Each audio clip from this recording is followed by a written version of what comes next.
Berilah firman-Mu yang hidup untuk menghidupkan kami. Firman-Mu yang suci untuk mengkuduskan kami. Firman-Mu yang kekal untuk memberi pengharapan yang selama-lamanya kepada kami. Pakailah hamba-Mu yang hina ini. Berilah hidup yang bersih, taat dan berpatuh kepada firman-Mu. Dalam kebaktian ini, kiranya setiap kalimat dari surga menghibur, menguatkan, mengkoreksi, dan memimpin hari kami masing-masing. Supaya kami boleh menjadi murid-murid Tuhan, menjadi pengikut Kristus yang setia. Dengarlah doa kami dalam nama Yesus Kristus, penebus dan juru selamat kami yang hidup. Kami sudah berdoa. Amin. Saudara-saudara, hari ini kita meneruskan pengadilan Tuhan untuk Daud. Hal-hal yang sangat menakutkan terjadi di dalam keluarganya, sesuai nubuat yang diberikan oleh Nabi Nathan yang disuruh Tuhan datang kepada dia. Bolehkah orang yang berkenan kepada Tuhan melakukan hal yang tidak benar? Bolehkah orang dipilih Tuhan meringankan dan menghina perintah Tuhan, menjalankan hal yang tidak senonoh di hadapan Tuhan?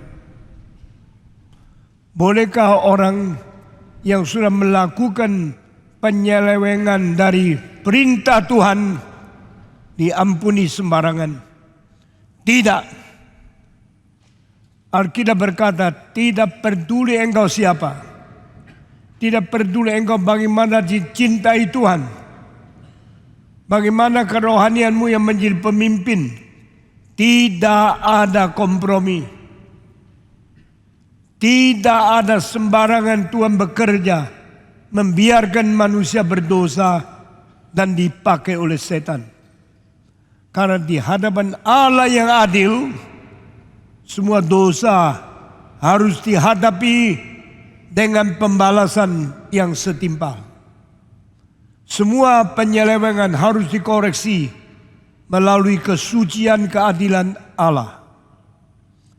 Allah yang sejati adalah Allah yang tidak memberi tempat kepada iblis untuk mengacaukan rumah tangganya, yaitu gereja. Allah yang sejati tidak menginginkan kerusakan terjadi di dalam umat Dia dan mempermalukan nama Dia. Bukankah Daud orang yang paling berkenan di mata Tuhan? Tetapi Tuhan mencintai siapa? Tuhan menghakimi orang yang bersalah. Barang siapa yang dicintai Tuhan, dia akan dihajar oleh Tuhan jika dia bersalah. Janganlah kompromi, janganlah ambil hati yang mau menghindari daripada keadilan Tuhan, karena itu tidak mungkin berhasil dan tidak mungkin diizinkan oleh Tuhan begitu saja. Saya sebagai pendetamu di sini dengan gentar membaca Alkitab, mengerti kehendak Tuhan, dan hati-hati memberikan pengajaran kepada engkau, sehingga engkau jangan menyeleweng, jangan menghina Tuhan, jangan berjalan di dalam keserongan, ketidakberesan, lalu engkau kira Tuhan tidak lihat. Saudara-saudara, Daud yang paling berkenan di mata Tuhan, dia tetap adalah manusia. Dia manusia biasa seperti engkau dan saya. Dia manusia luar biasa karena panggilan Tuhan. Di satu pihak, dia mendapat panggilan berada dalam rencana Tuhan, menjadi raksasa besar kerohaniannya, melebihi semua orang di dunia. Di pihak yang lain, Dia hanya orang yang dilahirkan oleh manusia laki-laki dan perempuan yang menikah, melahirkannya dan dibesarkan di dalam masyarakat seperti orang biasa. Itu sebab orang yang besar, orang raksasa, orang rohani yang besar tidak terlepas daripada kelemahan manusia seperti orang biasa.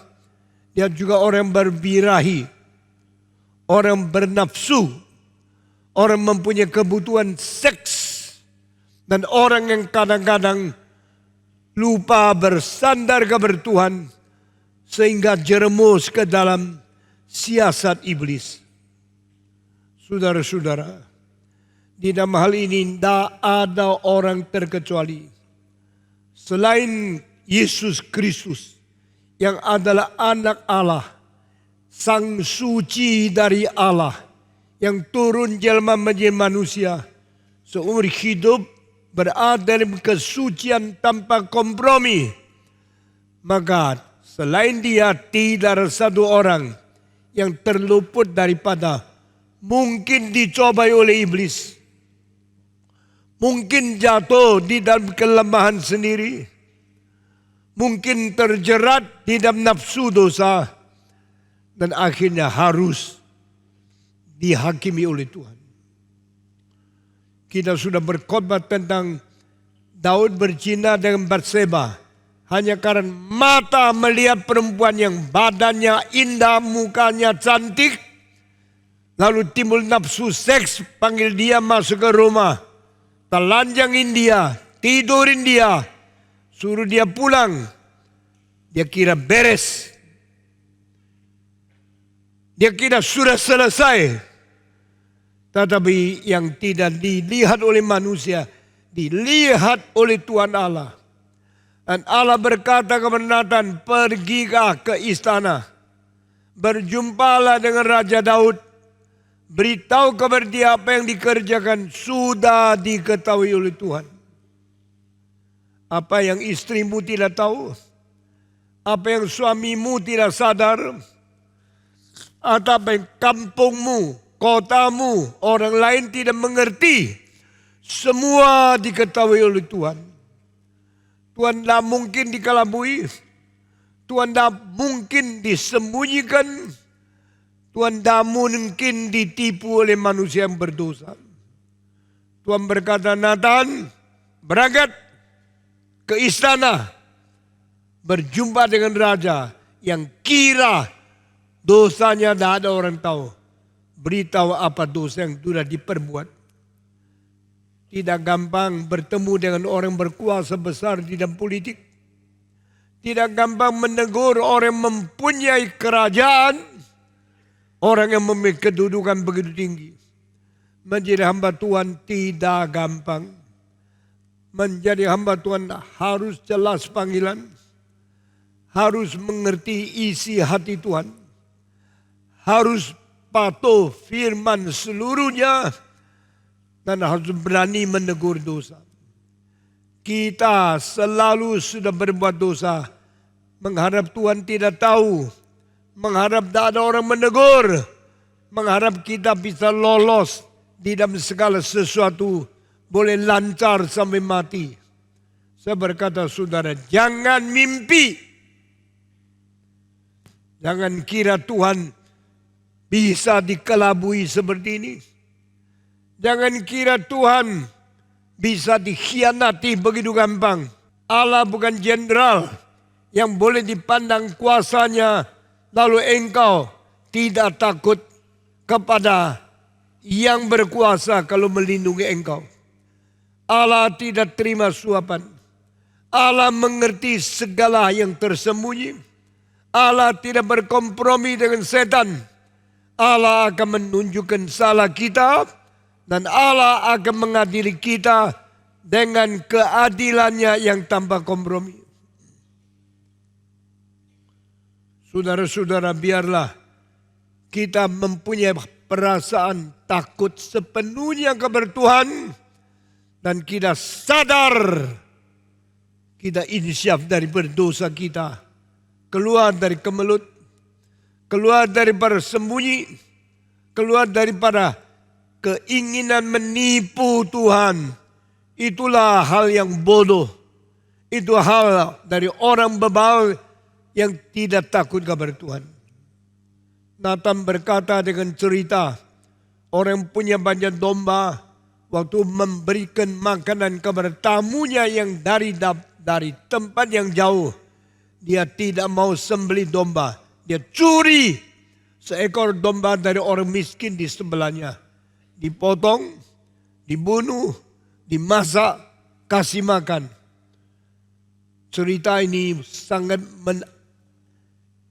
menarik simpati orang yang mempunyai konsep keadilan. Waktu Daud dengan cerita itu dia marah. Orang ini harus mati. Karena dia tidak mempunyai hati kasihan. Sendiri mempunyai domba banyak tidak mau sembelih. Kenapa curi domba orang miskin yang hanya satu? Dia harus balas 4 kali. Dia bunuh domba orang lain, mesti kembali dibunuh 4 domba. Dia harus bayar harga. Setelah Daud marah kepada orang kaya yang diceritakan itu, Nathan berkata, kamulah orang itu. Bukankah kamu punya banyak istri? Kenapa engkau menikah, berzina dengan seorang istri orang lain pada waktu suaminya tidak ada? Engkau menodai dia. Engkau berzina dengan dia.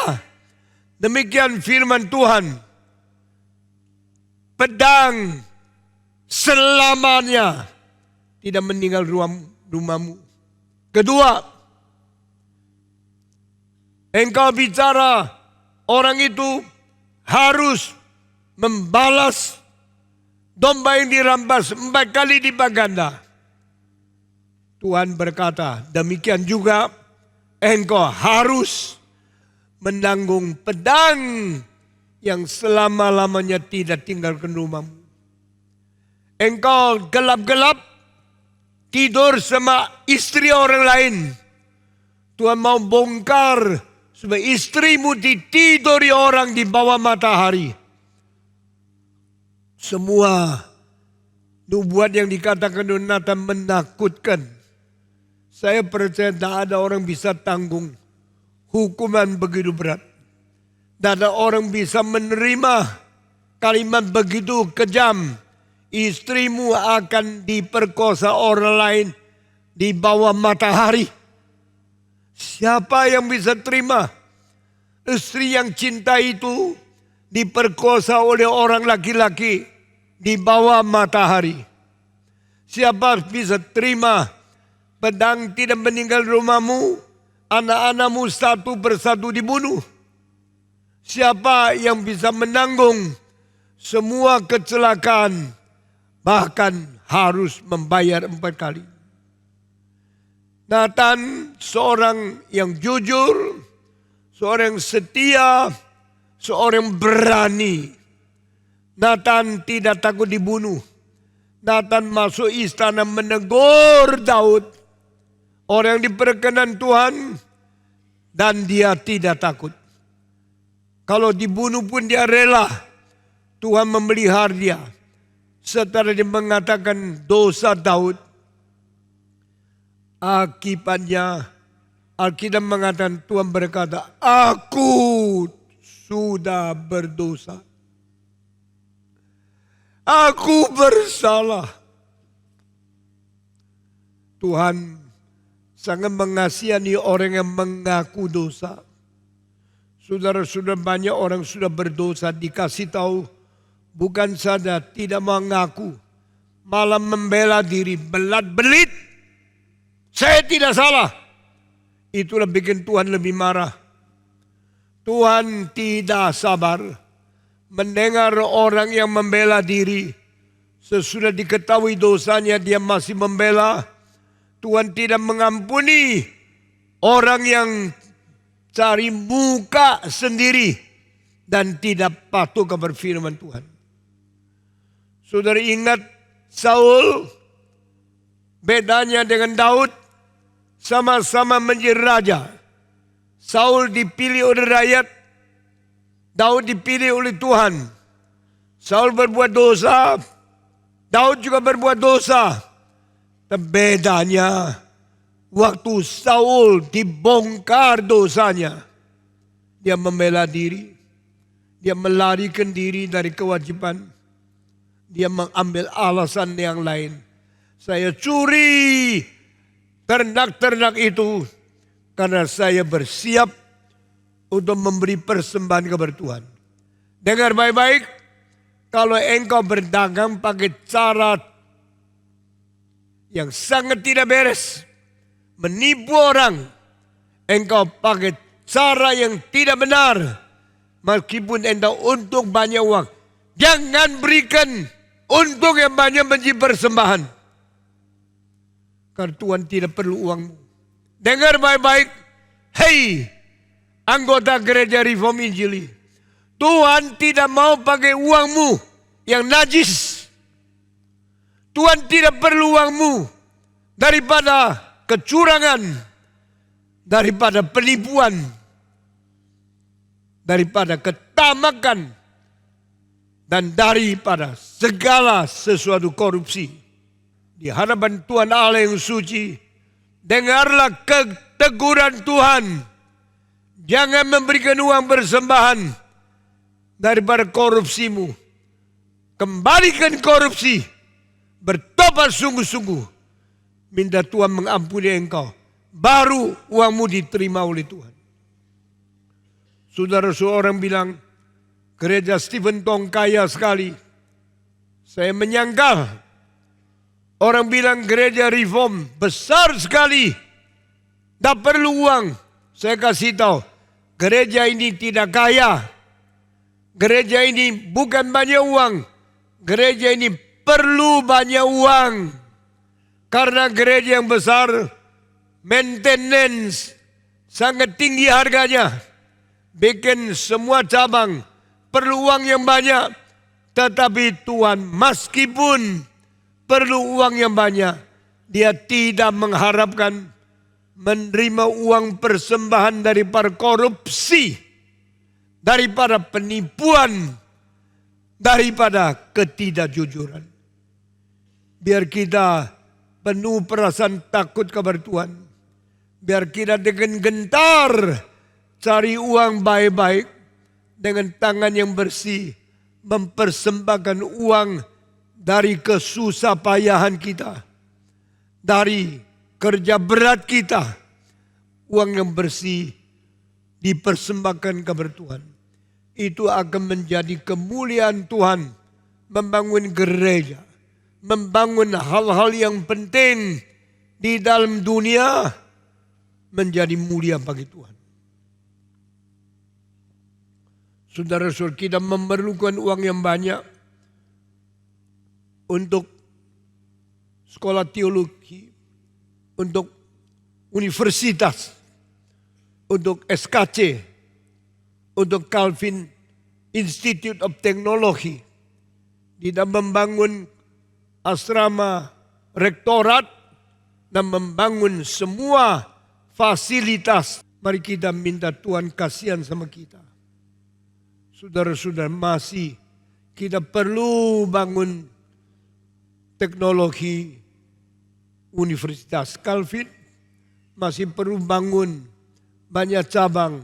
Sekarang yang dibangun sedang di Malang, yang ada di Surabaya, di Kupang, di Ambon, di Semarang, di Sidoarjo, di Ujung Pandang, di Medan, di Manado.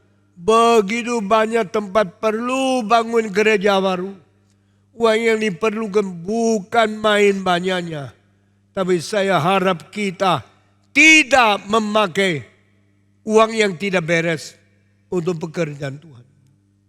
Kira Tuhan bekerja melakukan mujizat, Tuhan bekerja melakukan hal yang ajaib, sehingga semua yang diperlukan diberikan dari Tuhan dengan tangannya dia sendiri. Waktu Saul diberitahu, kamu berdosa, dia membela diri. Saya curi domba itu untuk persembahan. Saya berbuat ini untuk Tuhan. Saul membela diri, menyembunyikan dosanya, membicara tentang persembahan. Samuel berkata, Tuhan lebih suka ketaatan daripada suka persembahan. The offering is not important. The obedience, the submission of your spirit is more important. Orang Kristen taat kepada Tuhan, orang Kristen menjalankan perintah Tuhan lebih penting dari memberikan persembahan yang banyak. Biar gereja ini mendengar, Tuhan bukan Tuhan korupsi, Tuhan bukan Tuhan yang terima suapan. Jangan kira engkau boleh suap pemerintah, engkau juga boleh suap Tuhan. Jangan kira engkau boleh menyenangkan jenderal, gubernur, engkau bisa menyenangkan jaksa agung dan pengacara dengan uang. Engkau juga bisa menyenangkan Tuhan dengan harta benda. Tuhan tidak terima. Bukan saja Saul menyembunyikan dosa, membesarkan jasanya, dibenci oleh Tuhan. Dia mengatakan, oh Samuel, meskipun saya sudah berdosa, jangan mempermalukan saya di hadapan rakyat. Angkatlah saya tinggi-tinggi, supaya muka saya dipelihara, saya tidak dipermalukan. Tuhan melihat kalimat, mendengar kata-kata seperti ini, sangat jijik. Tuhan berkata, cilakalah. Karena engkau sudah menghina Tuhan, Tuhan juga akan membuang kamu, merebut dari tanganmu, daripada hidupmu, kedudukan sebagai raja, disingkirkan kamu, diberikan kepada Daud, yang mengganti engkau.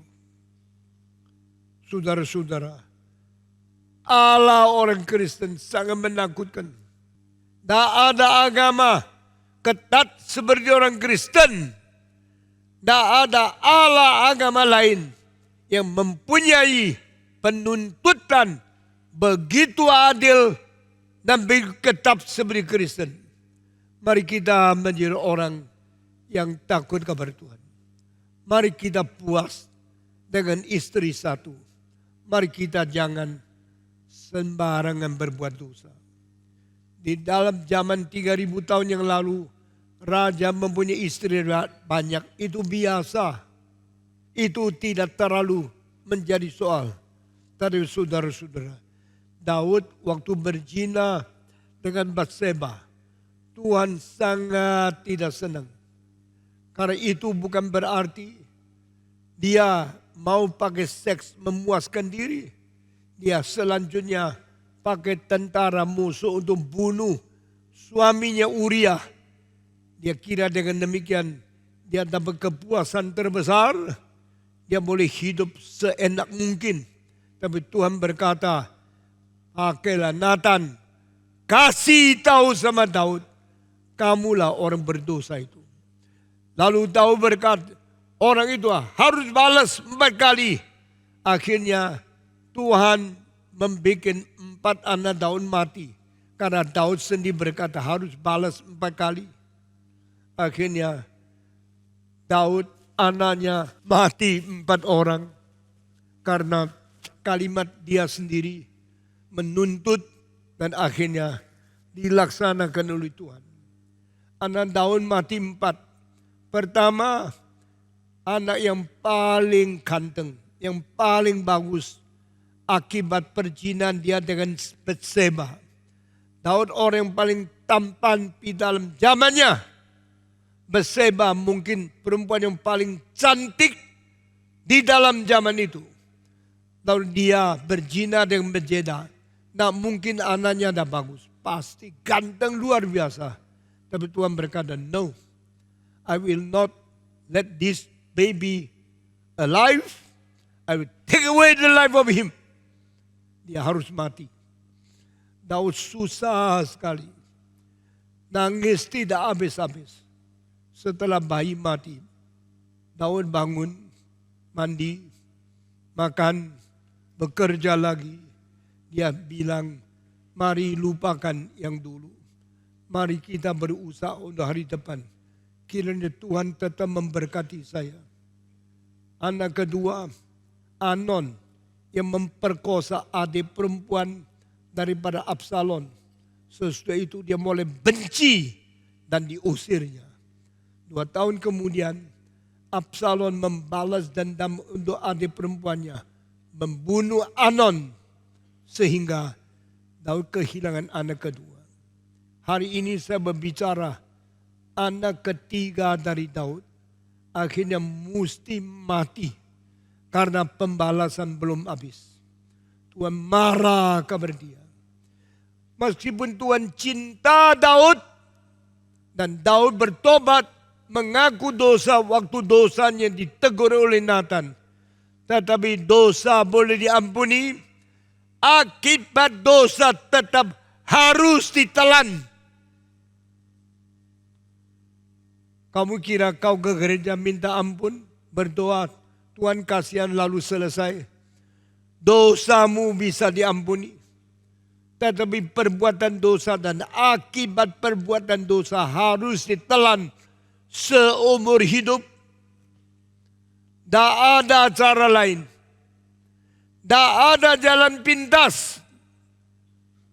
Tak ada kemungkinan setelah diampuni, dibiarkan engkau tetap lancar.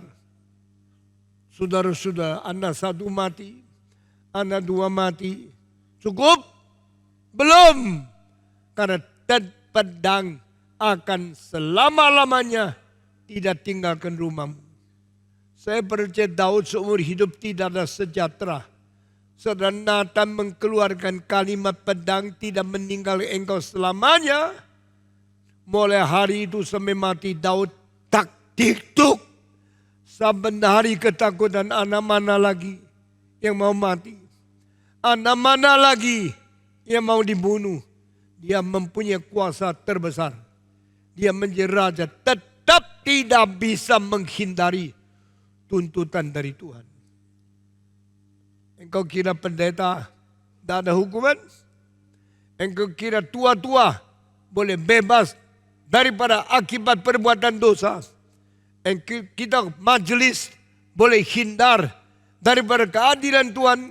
Engkau kira engkau menjadi orang Kristen sudah lama ikut kebaktian, engkau tidak usah menanggung kewajiban yang harus diterima sebagai orang Kristen? Tidak. Tuhan berkata, Dia adil dan Dia akan menuntut segala sesuatu. Mari kita dengan penuh perasaan takut kepada Tuhan, hidup dalam kesucian, minta Tuhan kasihan kepada kita. Saudara-saudara, anak Daud ada satu yang paling ganteng. Gantengnya sampai seluruh Israel, tidak ada orang banding dia. Ini anak laki-laki yang gantengnya mungkin juara dunia. Gantengnya Alkitab berkatan dari telapak kaki sampai di kepala rambut tidak ada sedikit pun cacat. Ini laki-laki yang paling sempurna. Laki-laki yang paling ganteng. Matanya, hidungnya, mulutnya, kupingnya, mukanya, badannya. Setiap spir, setiap daging menyatakan dia laki-laki yang sempurna. Manusia yang paling elok. Saya kira kalau dia buka baju, mempamerkan tubuhnya, semua perempuan akan jatuh di hadapan dia. Kepingin nikah sama laki-laki ini. Tetapi laki-laki ini mempunyai badan yang bagus, muka yang tampan, kesehatan yang sempurna, hatinya tidak beres. Karena dia mempunyai kedendaman dan dia mempunyai sesuatu kebiasaan. Siapa salah sama dia, dia pasti membenci dia. Siapa benci sama dia, dia pasti membereskan dia. Siapa berani lawan dia, dia pasti membunuh dia. Pada waktu Amnon memperkosa adiknya, dia jatuh, dendam di dalam hatinya. 2 tahun kemudian dia pakai pisau menusuk Amnon sampai Amnon mati. Sudah Amnon mati, dia baru seolah-olah lega. Tetapi hal itu bikin Daud sangat kecewa karena anak sendiri membunuh anak sendiri. Sehingga Daud sangat sedih dan Daud tidak mau ketemu anak ini. Akhirnya Absalom larikan diri ke tempat yang jauh dan berani pulang. Sampai seorang jenderal namanya Yoab, dia datang minta Daud, izinkanlah anakmu balik, baru balik. Tapi setelah Absalom balik, Daud tidak mau ketemu dia. Karena Daud masih ingat, inilah anak yang membunuh anak yang lain. Saya tidak senang anak saya pakai pedang mematikan anak saya yang lain. Tetapi ini hanya satu nubuat yang sekarang sedang dilaksanakan. Yaitu nubuat daripada Nabi Nathan berkata, pedang selamanya tidak meninggalkan rumahmu. Absalom berada di tempat jauh, tak bisa pulang. Satu hari dia bicara sama pembantunya. Saya minta Yoab, jenderal, minta sama papaku Daud, biar aku balik. Dia tidak mau ketemu. Sekarang saya minta engkau pergi bakar tanahnya daripada Yoab. Saudara-saudara, pembantunya pergi bakar. Setelah tanahnya Yoab dibakar, Yoab marah. Suruh orang datang ketemu Absalom. Kenapa orangmu membakar tanahku? Absalom menjawab, karena saya minta engkau pergi kepada Daud, minta dia mengizinkan saya kembali ke istana. Kenapa kamu tidak menjalankan? Barulah Yoab rasa ancaman ini, dia pergi Daud minta izinkan Absalom kembali. Tapi Daud tetap tidak mau mengampuni Absalom. Karena dia masih ingat Absalom membunuh anaknya, kakaknya namanya Amnon. Saudara-saudara, sesudah itu Amnon mati, kembali ke istana, tetap Daud tidak mau ketemu dengan dia. Absalom pelan-pelan mendendam, mulai dendamnya kepada papa sendiri. Ini orang mempunyai badan yang paling cantik, muka yang paling ganteng, tubuh yang paling sempurna, tapi hatinya penuh dendam. Dia mulai mendendam papanya. Karena engkau kurang mencintai saya, oke, saya mau memberontak kepada kamu. Alkitab mengatakan Absalom anak satu-satunya berani membuat tentara, membela diri, melawan papa, menjadi pemberontak yang terjadi di dalam kerajaan Daud. Mula-mula dia datang karena raja tidak ketemu dia hanya di luar istana. Di luar istana banyak orang yang minta tolong Daud bereskan kasus-kasus ketidakadilan yang bikin mereka berada di kesulitan. Karena orang terlalu banyak, Raja Daud tidak sempat bertemu satu dengan satu. Akhirnya Absalom datang di luar pintu istana Daud, ketemu orang-orang yang mempunyai kesulitan itu. Satu-satu ditanyain, apa kesulitanmu? Saya dianiaya oleh sebelahku. Saya dikerjain oleh tetanggaku. Sekarang saya minta Raja, tolong bereskan ketidakadilan yang timpa kepadaku. Absalom mengatakan, Raja sangat sibuk. Tak mungkin membereskan beri soal. Saya bereskan saja. Lalu dia pegang tangan orang-orang itu, mencium mereka. Atau mereka merasa ini anak raja begitu baik. Wah, kalau dia besok jadi raja, kita mungkin dapat keadilan, dapat keadaan, dapat perhadapan yang baik. Maka hati mereka satu-satu mulai meninggalkan Daud, mulai jatuh hormat kepada Absalom. Dengan cara demikian, Absalom mendapat hati rakyat, sehingga rakyat jauh dari Daud, rakyat dekat sama dia. Setelah dia lihat banyak rakyat dekat sama dia, dia pikir waktunya sampai saya boleh menerima hati rakyat, saya boleh menerima junjungan tinggi dari rakyat, saya boleh sukses melawan papaku yang menjadi raja. Anak yang kurang ajar, berani melupakan anugerah papa, berani berontak kepada ayah yang dari kecil membesarkan dia. Ini contoh terbaik, yaitu Absalom membentuk tentara untuk melawan papanya. Saudara jangan heran kalau anakmu melawan kamu. Kalau anak kandungmu sendiri menjadi pemberontak kamu, Alkitab sudah ada teladan, ada contoh. Jangan heran. Engkau siap-siap menghadapi mereka. Setelah rakyat makin banyak membela Absalom, Absalom makin sombong, makin congkak, dan dia perlu tentara dari antara rakyat yang ikut dia.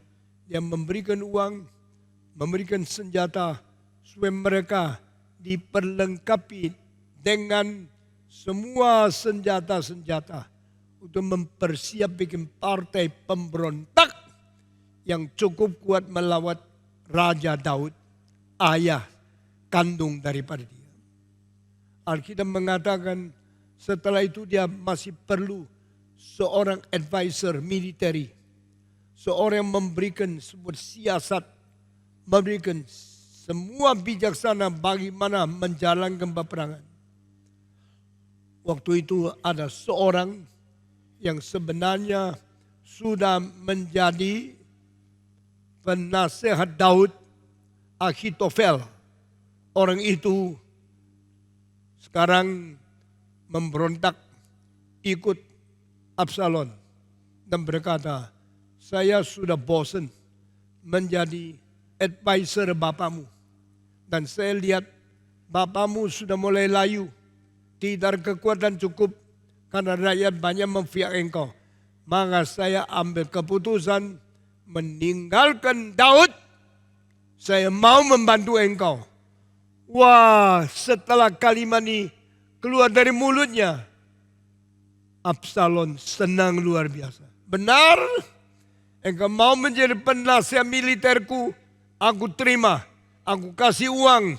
Engkau memfiak aku.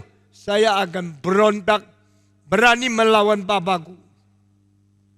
Setelah itu, dia menjadi penasihat Daud.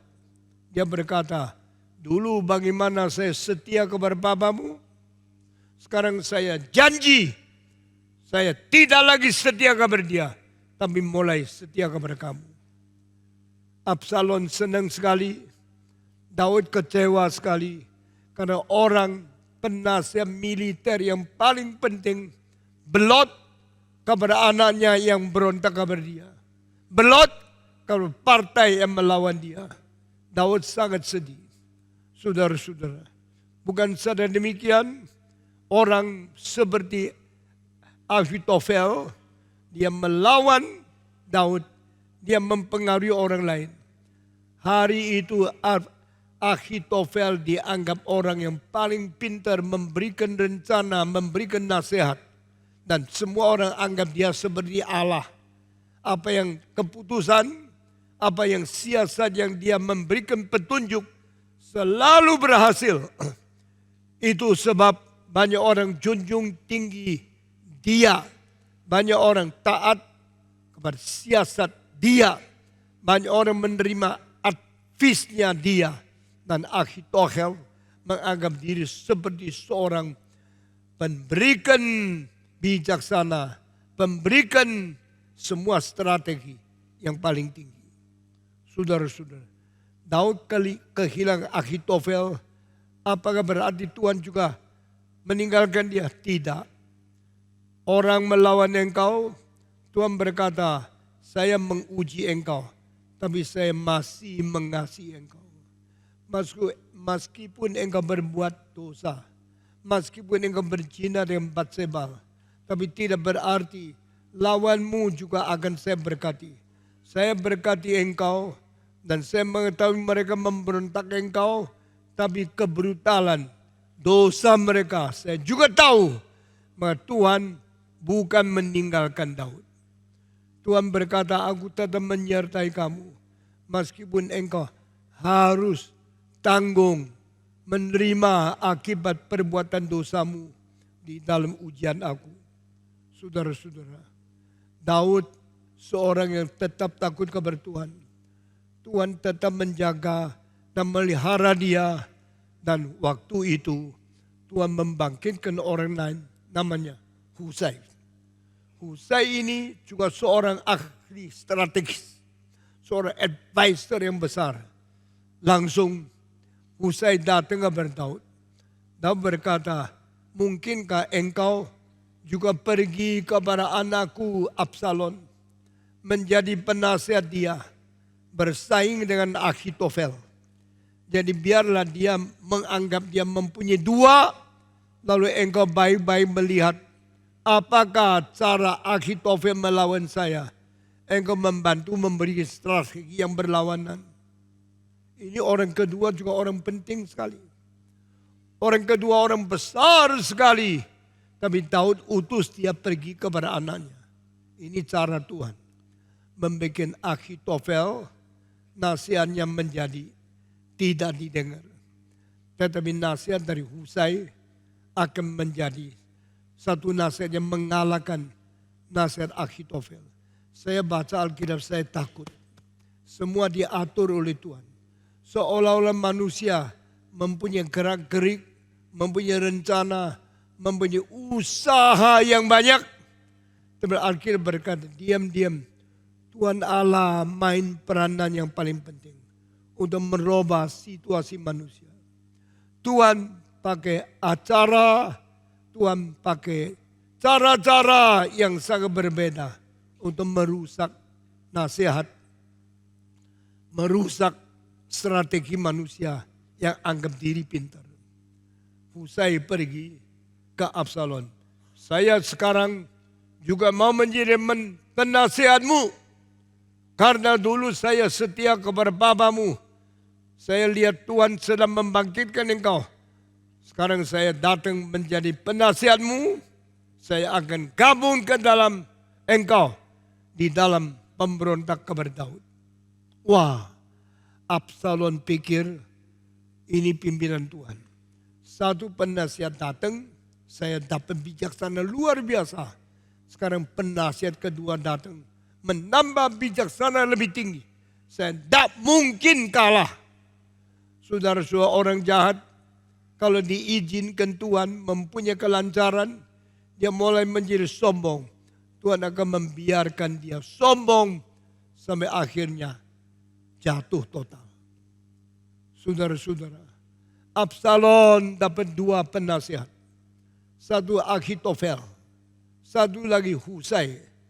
Dua-dua di pinggirnya memberikan nasihat, mesti begini, mesti begitu. Saudara mengetahui dalam sejarah, seorang raja perlu penasihat. Seorang berkuasa perlu seorang berbijak.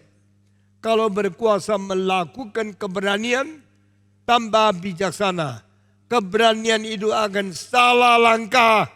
Akhirnya seluruh tentara gagal, negara hancur. Saudara-saudara, dalam peperangan ini sangat penting.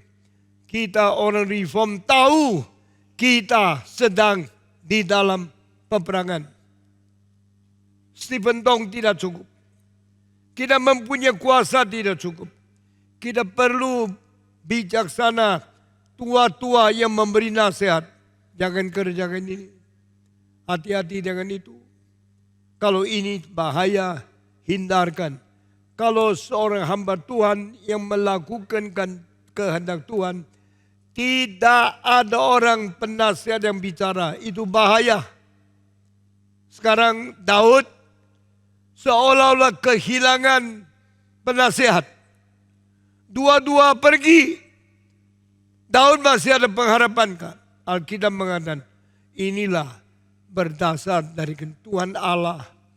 Allah membiarkan Ahitofel pergi kepada Absalom. Lalu Absalom menganggap Ahitofel seperti Tuhan Allah. Semua penasehatnya dia diterima sebagai firman Tuhan. Tapi Tuhan pakai lagi Husai untuk pergi mengimbangi nasihat dari strategi Ahitofel yang tidak terlalu bagus. Saudara-saudara, saya baca Alkitab sampai ayat ini. Saya lutut di hadapan Tuhan. Tuhan, saya minta Engkau memberikan kepada manusia bijaksana yang sesungguhnya melawan bijaksana yang kelihatan betul tapi salah. Tuhan, campur tanganlah di dalam gerakan reform Injili. Tuhan, berilah bijaksana asli untuk melawan bijaksana palsu. Ahitofel orang pintar sekali. Ahitofel orang berbijaksana tinggi sekali.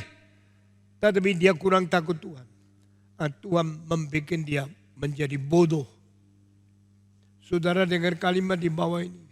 Semua penasihatmu, kalau orang yang pakai otak yang dicipta Tuhan, pakai intelektual yang dicipta Tuhan, tapi tidak ada perasaan takut kepada Tuhan, itu orang tak mungkin menjadi berkat bagi engkau. Di dalam perdagangan perlu strategi. Di dalam pemerintah perlu strategi. Di dalam militer perlu penasehat. Di 1700 tahun yang lalu, Tiongkok mempunyai seorang keturunan raja namanya Liu Bei.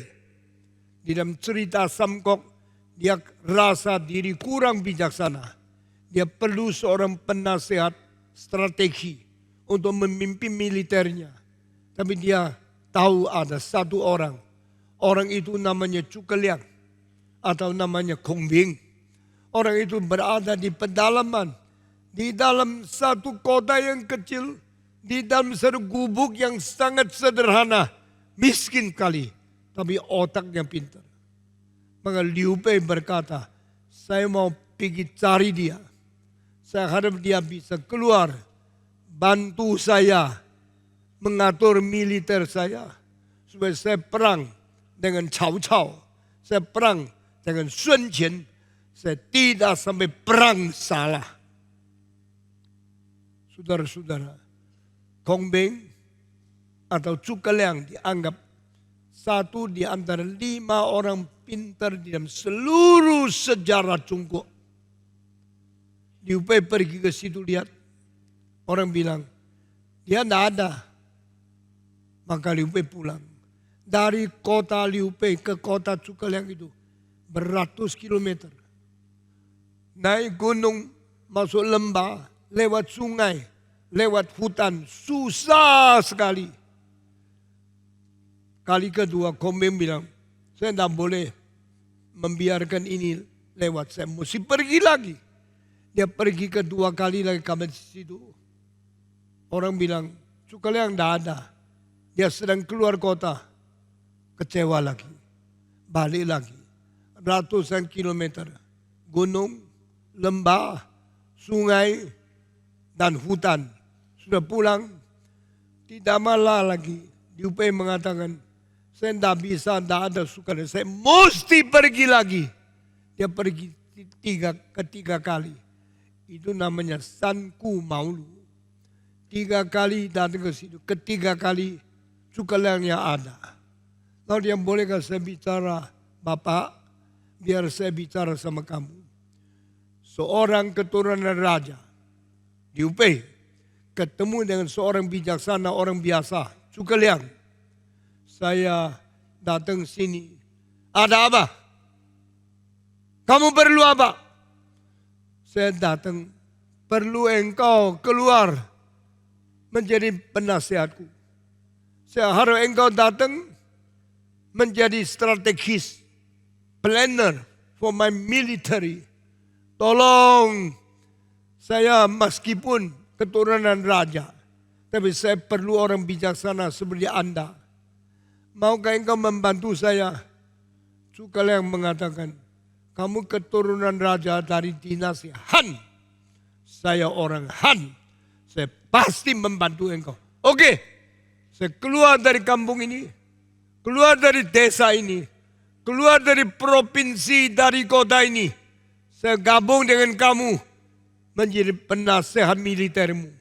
Waduh, Liu Bei senang sekali. Silakan kasih tahu saya apa yang saya perlu. Beritahu kabar saya apa yang saya kurang lihat. Militer saya bagaimana baru sudah bisa perang. Berilah bijaksana kabarku. Cukeliang kasih tahu ini. Waduh, siasatnya, bijaksananya, strateginya luar biasa. Liu Bei ikut. Akhirnya banyak kali peperangan dari Liu Bei menang karena ada Cukeliang. Di dalam sejarah Tiongkok, orang Tiongkok menghormati Cukeliang. Begitu hebat, anggap dia seperti dewa. Ini Alkitab juga katakan ada dua orang. Satu Ahitofel, satu Husai. Semua pemberi penasehat. Tapi Alkitab tambah satu. Mereka di hadapan Tuhan tidak takut sama Allah. Ini bedanya Alkitab sama sejarah manusia. Di dalam sejarah manusia, engkau tidak lihat campur tangannya Tuhan Allah bagaimana mengatur sejarah manusia. Di dalam sejarah manusia, engkau tidak lihat Allah memberikan bijaksana kepada manusia. Alkitab lebih daripada semua politik. Alkitab lebih daripada semua kerajaan dunia. Alkitab mengatakan Allah mendampingi orang yang takut kepada dia. Itu sebab Ahitofel strategis, seorang nasihat yang paling hebat. Tuhan kasih kebodohan kepada dia. Husai, seorang yang takut kepada Tuhan, Tuhan memberikan bijaksana. Akhirnya kalimat-kalimat Ahitofel diterima oleh siapa? Oleh Absalom, tapi semua gagal. Terakhir, Tuhan memakai Husai untuk membuat nasihat yang akhirnya lebih menggagalkan lagi Absalom. Sehingga Daud tidak jadi mati. Saya takut kepada Tuhan. Saya dengan hormat membaca kitab suci. Dan saya bersyukur Tuhan akhirnya tidak membuang orang yang cinta dia, orang yang memihak dia, orang yang takut dan menjalankan kehendak dia. Jangan lupa bagaimana kesulitan, bagaimana banyak musuh. Engkau tidak usah takut. Jikalau hatimu tetap memandang kepada Tuhan, tetap minta pimpinan dia, tetap takut kepada Tuhan. Di dalam kegagalan, di dalam mara bahaya, di dalam angin taufan, tetap Tuhan memelihara engkau. Orang Kristen yang cinta Tuhan dengar kalimat ini. Jangan sandarkan bijaksana manusia. Jangan sandarkan siasat-siasat orang dunia yang berdosa. Andalkanlah Tuhan, minta pimpinan dia dengan penuh perasaan takut kepada dia. Dan Tuhan tidak membuang orang yang masih banyak salah, tapi tetap takut kepada Tuhan. Dengar kalimat ini baik-baik. Akhirnya Absalom melakukan pemberontakan melawan Daud. Dan akhirnya Tuhan kasih dia gagal. Absalom hebat, ganteng, berkuasa, mempunyai militer, dan mempunyai 2 advisor. Akhirnya Tuhan bikin Ahitofel tidak diterima. Setelah Ahitofel tidak diterima, dia kecewa sekali. Saya mendukung Absalom. Absalom membuang saya. Saya memberi nasihat, dia tidak dengar saya. Dia terlalu kecewa. Dia meninggalkan Absalom. Dia pulang ke kampung sendiri, gantung sendiri, dan dia bunuh diri mati. Tetapi Husai punya jawaban. Husai punya advisor, bikin orang-orang Absalom ketakutan dan berani serang Daud. Hari itu kalau Absalom serang Daud, pasti dia mungkin menang. Tapi tidak dengar kalimat daripada Ahitofel dan menerima Husai punya. Husai punya lebih diberkati oleh Tuhan, membela Daud dan memelihara Daud, sehingga akhirnya Absalom harus gagal. Saudara-saudara, di sini saya melihat campur tangan Tuhan lebih penting daripada semua kecanggihan teknologi, kekuatan manusiawi, dan bantuan dari politik militer dunia yang tidak ada pimpinan Tuhan. Di dalam gerakan reform saya tahu kita berperang dengan iblis. Kita banyak menginjili, kita banyak menguatkan orang Kristen. Kita bikin seminar yang teorinya sulit diterima, tapi semua penting-penting. Saya dari kitab suci melihat benar pimpinan Tuhan sangat mempengaruhi sejarah. Pimpinan Tuhan membela Daud meskipun Daud berbuat dosa, tetapi Tuhan tetap tidak meninggalkan dia. Itu sebab waktu terakhir kali Absalom berontak, mereka berperang di dalam rimba. Rimba itu dengan pohon yang pendek sekali. Maka peperangan terjadi di dalam hutan.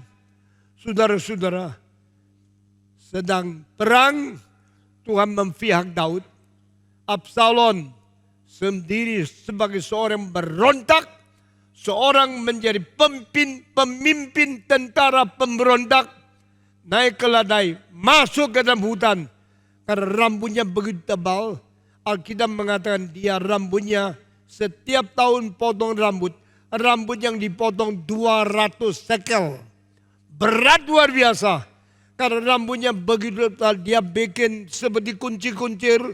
Akhirnya waktu dia naik ke ladai, masuk ke hutan, rambutnya kecantol di batang kayu daripada pohon itu. Sehingga dia tergantung di sana. Keladainya lari. Dia tergantung di hutan. Tidak bisa turun. Tidak bisa bebas. Dia tergantung di sana. Lalu ada orang lihat. Ini Absalom. Ini tentara. Ini pemimpin pemberontak. Melawan Daud. Bagaimana tergantung di pohon. Tergantung di atas batang kayunya dari pohon itu. Mereka pergi lapor kepada Jenderal Yoab.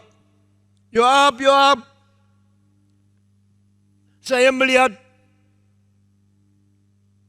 Absalom tergantung-gantung di dalam satu pohon. Dia tidak bisa turun.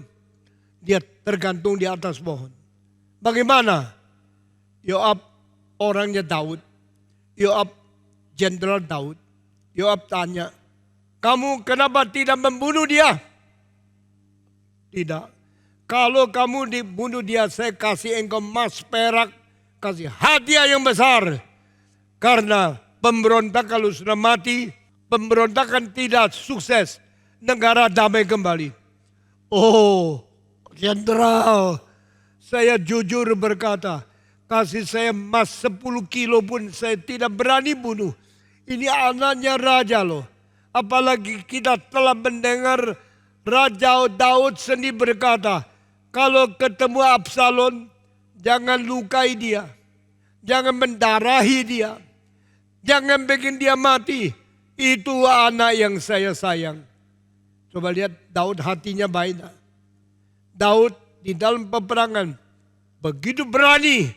Tapi kepada orang dia sendiri. Yang lawan dia tetap menyayangi. Daud bilang, Absalom, engkau anakku. Engkau meskipun melawanku. Engkau masih memberontak aku. Engkau meskipun pernah memperkosa nyonya-nyonya saya di hadapan rakyat. Di tempat-tempat tenda. Engkau begitu kurang ajar. Saya tetap mencintai engkau. Daud mempunyai jiwa yang luar biasa polosnya. Dia cinta anak, cinta rakyat, cinta jenderal, cinta orang yang bahkan melawan dia. Tetap dia tidak mau melukai siapapun. Meskipun dilawan oleh mereka. Daud mempunyai kelebihan yang banyak. Dia mempunyai kekurangan satu. Terlalu seksual. Dia berzina dengan Batseba. Selain itu, semua hal dari Daud diperkenan oleh Tuhan. Maka Daud berkata, kalau engkau ketemu Absalom, tolong jangan membunuh dia. Jangan melukai dia. Semua dengar. Maka orang muda itu berkata kepada Yoab, saya tidak berani membunuh. Karena itu anak raja. Bagaimana dengan tangan saya? Dengan pedang saya menusuk dia. Saya tidak berani. Di mana dia? Dia di hutan. Bagaimana? Bagian utara. Lalu Yoab sendiri pergi naik kuda.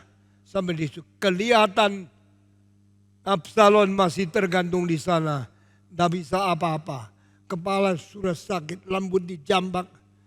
Yoab langsung menusuk ke dalam jantungnya. Begitu darah keluar. Langsung orang yang paling ganteng di dalam zaman itu. Langsung jatuh. Langsung napas berhenti. Langsung mati. Inilah anak ketiga yang harus mati di bawah pedang. Dari Raja Daud. Persis apa yang dikatakan oleh Nabi Nathan.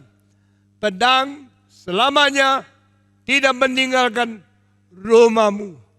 Lalu ada dua orang datang lari kepada Daud. Satu lari dikejar oleh yang lain datang. Daud tanya, ada kabar apakah? Kamu orang baik? Coba beritakan kabar yang baik kepada saya. Orang itu menjawab dengan kalimat yang aneh sekali.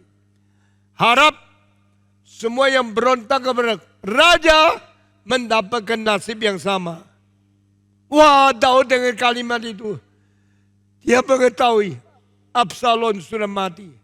Harap yang berontak semua mendapatkan nasib yang sama. Lalu dia betul-betul sedih. Dia nangis. Berteriak-teriak. Absalom, Absalom. Anakku, anakku. Mengapa engkau dibunuh? Ini ketiga anak Daud yang harus mati. Karena dia berzina dengan Batseba. Karena dia membunuh pakai peso musuh untuk mematikan Uria. Tuhan melihat. Saudara-saudara, hari ini saya khotbah sampai sini. Saya mau berhenti. Tapi saya kasih tahu, belum selesai. Balasan untuk Raja Daud, masih ada anak keempat yang akan dibunuh. Setelah 2 minggu kemudian, saya akan cerita keempat anak bagaimana matinya. Saudara-saudara, Allah tidak bisa dimainkan. Keadilan Allah tidak boleh diremehkan. Kehendak Allah harus dilaksanakan. Mari kita penuh perasaan takut kepada Tuhan. Kita mengkoreksi diri. Kita minta Tuhan mengampuni kita. Dan kita mengembalikan cinta dan kehormatan kepada Tuhan.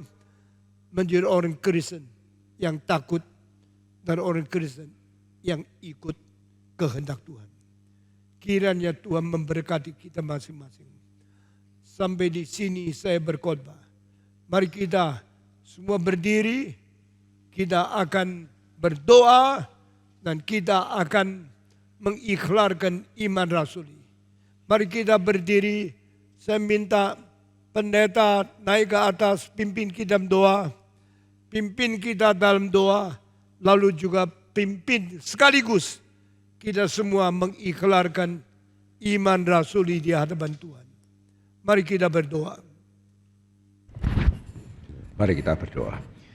Ya Tuhan, kami sungguh bersyukur kami boleh memiliki Allah yang kasih. Kami bersyukur juga Engkau adalah Allah yang adil. Biarlah ya Tuhan kami tidak bermain-main akan Engkau. Berikan kepada kami ya Tuhan hikmat yang sejati.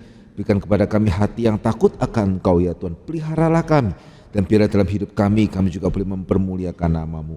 Terima kasih untuk firman yang kami dengarkan. Kiranya Tuhan boleh pakai ya Tuhan untuk menjaga kami.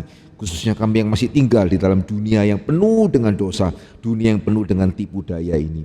Suara manusia sudah berlalu, biarlah Roh Kudus Tuhan yang boleh terus berbicara kepada kami. Dalam nama Yesus kami berdoa dan kami bersyukur. Amin.